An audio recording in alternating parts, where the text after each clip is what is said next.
Pro 1 dimanapun Anda berada, masih bersama kami di Florata pagi ini ya. Kami hadirkan topik yang kedua untuk Anda pendengar, itu Bawaslu Flores Timur ya buka posko pengaduan masyarakat. Sudah bersama kita di ujung telepon Arifin Atanggai SPD, Ketua Bawaslu Flotim.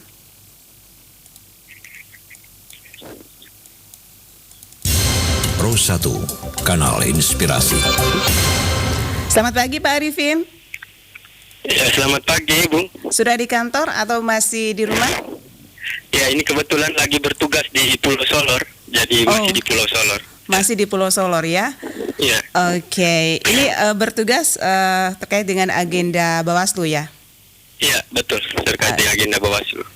Agenda apa nih Pak? Hari ini kunjungan supervisi dan monitoring sudah dari 2 hari lalu sampai dengan hari ini, dalam rangka pelaksanaan penerimaan pengawas desa dan kelurahan, sehingga memastikan pelaksanaan ini berjalan secara baik, termasuk juga pembukaan posko kalau ada pengaduan soal mengenai pengawas desa dan kelurahan, seperti itu. Oke, ini terkait pembukaan posko nih topik kita ya pagi ini, Pak Arifin. Berapa posko yang tersebar di Flores Timur? Ya, kalau untuk posko pengawasan tentang perekrutan badan ad hoc, yaitu di panitia pemungutan suara di lingkungan KPU, itu kita buka posko di 20 titik, yaitu 19 kecamatan di kantor Panwaslu, yaitu totalnya 19 kecamatan, dan 1 posko berada di kantor Bawaslu Kabupaten Flores Timur yang letaknya di Kota Larantuka. Ya. Pak Arifin, itu pengaduan apa saja nanti yang akan dilakukan oleh masyarakat ke Bawaslu? Ya, yang pertama soal pengaduan untuk menyampaikan soal ada dugaan, bisa juga ada dugaan bahwa masuk dalam partai politik, ya calon anggota PPS atau calon pengawas desa kelurahan yang mungkin itu terlibat dalam partai politik, dan juga siapa tahu mungkin calon-calon tertentu juga pernah menjadi tim sukses atau seperti apa. Tentunya laporan itu, dugaan itu, pengaduan itu dilampirkan dengan bukti-bukti seperti itu.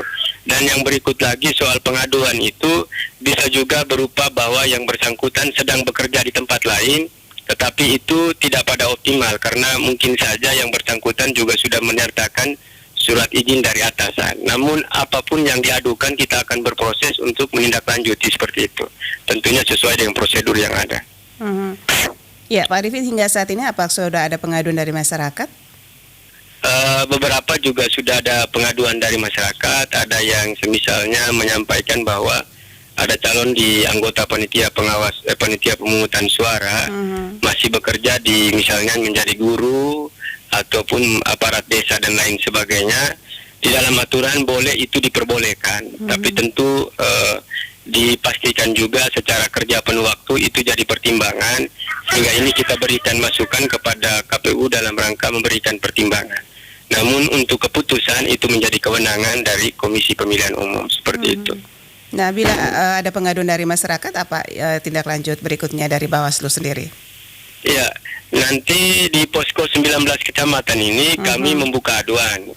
Jadi rangkaian ini kami sudah buka aduan, jadi semua masyarakat boleh mengadukan ke posko, dan di 19 kecamatan termasuk di titik di Kota Larantuka Bawaslu Kabupaten Flores Timur, kami sudah membuka nomor kontak, masing-masing kecamatan memiliki nomor kontak pribadi-pribadi untuk panwas kecamatan, agar yang mengadu bisa melalui nomor pesan WA, dan itu kita berproses untuk selanjutnya dikirim ke Bawaslu Kabupaten, dan selanjutnya kita berproses sesuai aturan, kita akan menyampaikan kepada Komisi Pemilihan Umum, seperti itu.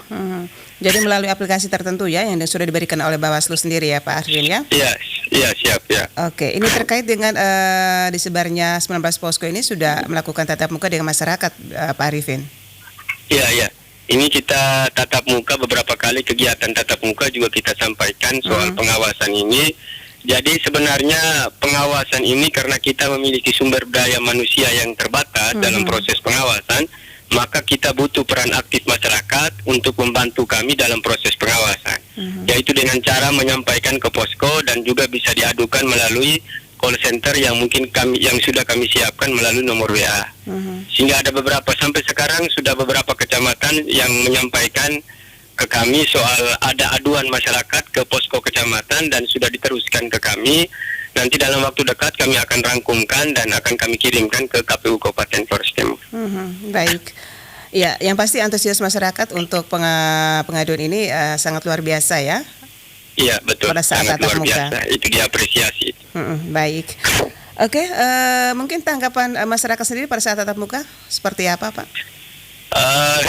Sebagai dari tanggapan masyarakat, yang pertama memberikan apresiasi kepada Bawaslu Kabupaten Flores Timur dan jajarannya di tingkat kecamatan karena membuka peluang ada kewenangan untuk dari masyarakat memberikan aduan. Sehingga ini sangat bagus, responnya sangat positif. Dan yang berikut lagi soal aduan ini juga dimudahkan karena kami daerah kepulauan, karena ada juga nomor call center yang bisa dikirimkan melalui WhatsApp.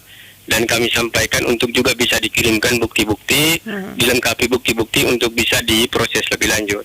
Sampai sekarang juga ada beberapa yang sudah masuk ke Bawaslu Kabupaten, namun tentunya kami menunggu pengumuman ujian CAT terlebih dahulu. Setelah itu nanti kami akan rangkumkan untuk diserahkan kepada KPU Kabupaten Flores Timur. Ini Pak Arifin setelah dari Pulau Selor ini mau kemana lagi agendanya? Setelah ini baru kembali ke daratan, yaitu di Larantuka untuk melakukan monitoring di beberapa tempat lainnya. Tapi ada juga teman anggota lainnya, anggota Bawaslu lainnya juga melakukan proses yang sama di kecamatan yang berbeda begitu. Oke, baik. Terima kasih Pak Arifin atas waktunya pagi hari ini bersama Pro 1 RRI Ende. Salam sukses selalu. Iya, selamat pagi juga ya. Baik. Ya. Pendengar Pro 1 dimanapun Anda berada, barusan bersama kita Bapak Arifin Atangga SPD, Ketua Bawaslu Flores ya, dengan topik yang kami hadirkan pagi hari ini, Bawaslu Flores buka posko pengaduan masyarakat. Terima kasih kebersamaan Anda hingga saat ini masih stay bersama kami di Florata pagi ini, dan tentunya kami berharap Anda masih stay hingga akhir kebersamaan kita pukul 10 waktu Indonesia Tengah. Sesaat lagi kita jelang warta berita dari Pro 3 Jakarta pukul 8 waktu Indonesia Tengah. Pro 1, kanal inspirasi.